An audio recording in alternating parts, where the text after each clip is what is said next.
1857 का स्वतंत्रता संग्राम। जैसा हम पूर्व कक्षा में भी चर्चा कर चुके थे कि भारत की आज़ादी के इतिहास में 1857 की क्रांति का महत्वपूर्ण स्थान है। इस क्रांति के अनेक कारण थे, लेकिन ज़्यादातर विद्वानों ने इसका कारण चर्बी लगे कारतूसों को माना है। फिर भी अधिकांश खोजों से यह सिद्ध हो चुका है कि चर्बी युक्त कारतूस तो बस एक कारण थे। 1857 इस विद्रोह को जन्म देने में सामाजिक, राजनीतिक, आर्थिक, धार्मिक कारण भी जिम्मेदार थे। वेलेजली की सहायक संधि और डलहौजी की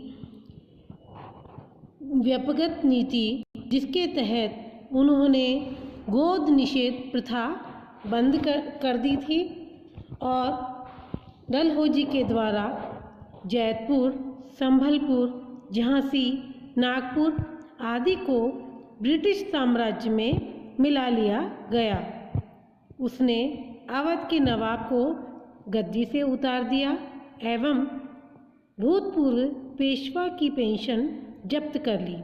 इसके अलावा डलहौजी ने तंजौर और कर्नाटक के नवाबों की राजकीय उपाधियां जब्त कर ली तथा डलहौजी ने मुगल बादशाह को अपमानित करने के लिए सिक्कों पर नाम खुदवाने की परंपरा को भी समाप्त कर दिया और बादशाह को लाल किला छोड़कर कुतुब मीनार में रहने का आदेश दिया।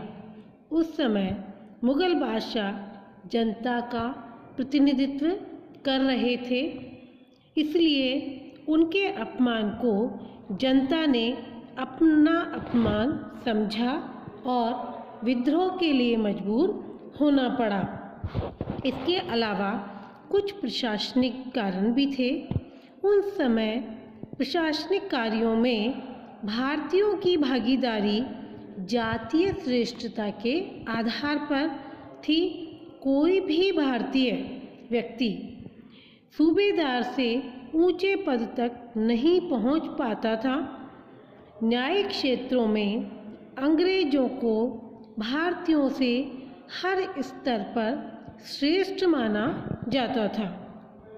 इसके साथ साथ कंपनी की भू राजस्व व्यवस्था ने अधिकांश भारतीय किसानों को निर्धन बना दिया था, क्योंकि बम्बई में स्थापित इनाम कमीशन ने अपनी सिफारिशों के द्वारा लगभग 2000 जागीरों को जब्त कर लिया और अंग्रेजों के स्थायी बंदोबस्त, रेतवाड़ी व्यवस्था, महलवाड़ी व्यवस्था के द्वारा किसानों का बहुत शोषण हुआ, जिसके कारण वे निर्धन से निर्धनतम होते चले गए।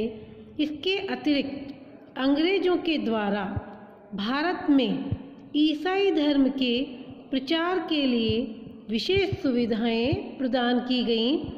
अंग्रेजों के धार्मिक निर्योग्यता अधिनियम 1856 द्वारा ईसाई धर्म स्वीकार करने वालों को ही अपनी पैतृक संपत्ति का हकदार माना। ऐसी स्थिति में जनता के मध्य ब्रिटिश सरकार के प्रति एक असंतोष, एक विद्रोह की भावना ने जन्म लिया और उन लोगों को ही इस समय नौकरियों में पदोन्नत और शिक्षण संस्थाओं में प्रवेश की सुविधा दी गई, जिन्होंने ईसाई धर्म स्वीकार कर लिया। ऐसी स्थिति में धर्म का जो क्षेत्र है वह जनता के मन के बहुत नज़दीक था। जब उन्होंने देखा कि अंग्रेज सरकार हमें पूरी तरह ईसाई बना देगी, तो एक जन आंदोलन के रूप में 1857 में असंतोष की लहर सब जगह देखने को मिली। विद्रोह का यह भी एक बड़ा कारण साबित हुआ। इन सभी कारणों के अलावा कुछ आर्थिक कारण भी थे।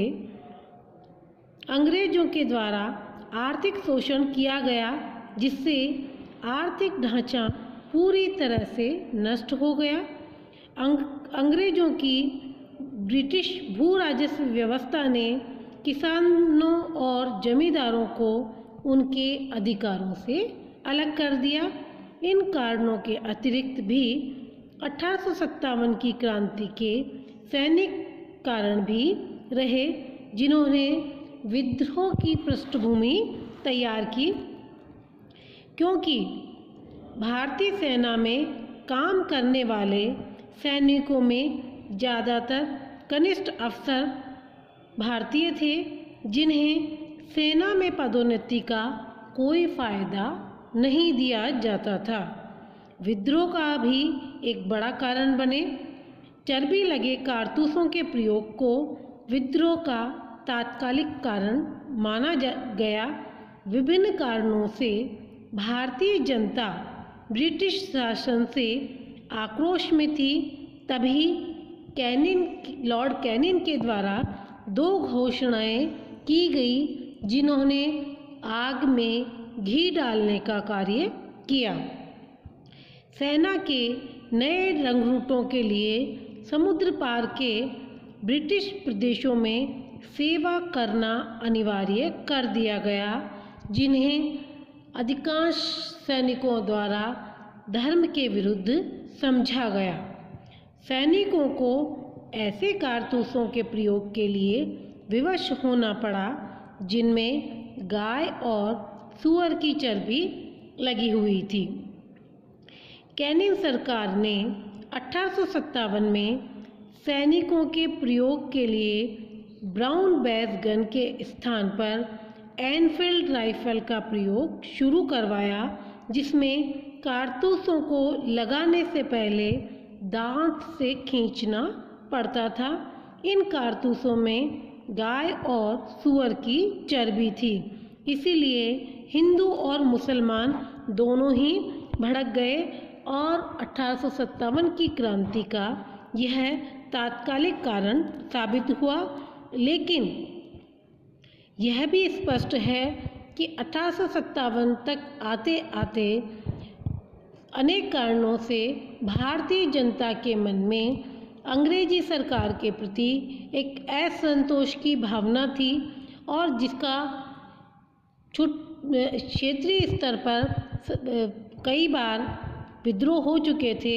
लेकिन 1857 का जो विद्रोह है वह न केवल जन आंदोलन बल्कि सर्वत्र व्याप्त आंदोलन साबित हुआ, और इसीलिए 1857 के आंदोलन को अधिकांश भारतीय विद्वानों ने प्रथम स्वतंत्रता संग्राम की संज्ञा दी।